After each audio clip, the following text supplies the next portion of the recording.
Coucou Marilou. Salut Cécile. On est sur la place de la Libération à Pau où se dresse l'église Saint-Jacques. Par où commence-t-on? L'église Saint-Jacques, construite au XIXe siècle, s'inspire des cathédrales médiévales.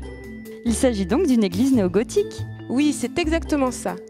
Les caractéristiques de ce style sont ici réunies. Élévation importante, rosace, arc-boutant et grande verrière.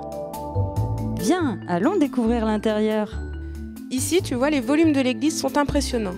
Mais l'église Saint-Jacques n'est pas qu'une architecture, puisque l'essentiel de son mobilier, de ses décors et de ses vitraux sont inscrits depuis 1990 à l'inventaire des monuments historiques.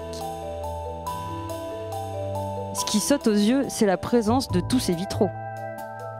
En effet, 54 vitraux ornent les baies de l'église Saint-Jacques. Et c'est tout un décor de couleurs et de formes qui s'offre aux visiteurs. La plupart de ces vitraux sont l'œuvre du célèbre Étienne Thibaut. Ce maître verrier, originaire de Clermont-Ferrand, est reconnu pour son talent dans toute la France. Les couleurs sont vives. Et encore plus quand la lumière illumine ses baies. Certains fonds paraissent unis, pourtant il y a des motifs floraux, un damassé ou bien un paysage. On peut comprendre un vitrail sans pour autant savoir lire. À la manière d'une bande dessinée, les vitraux retracent une histoire. Dans le chœur par exemple, c'est la vie de Jésus et du saint patron de l'Église qui sont mis en image.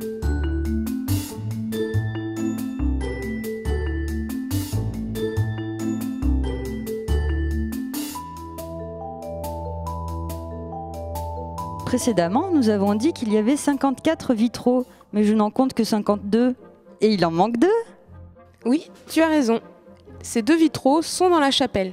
Viens. Oui, effectivement, ces vitraux ne ressemblent pas vraiment aux autres. On doit ces vitraux plutôt originaux à une famille de verriers locaux, les Moméjean, qui ont débuté à Pau en 1860 dans les arts décoratifs. Le travail des Moméjean est reconnu au niveau international.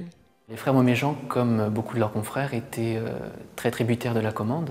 Donc leur style se caractérise avant tout par un certain éclectisme.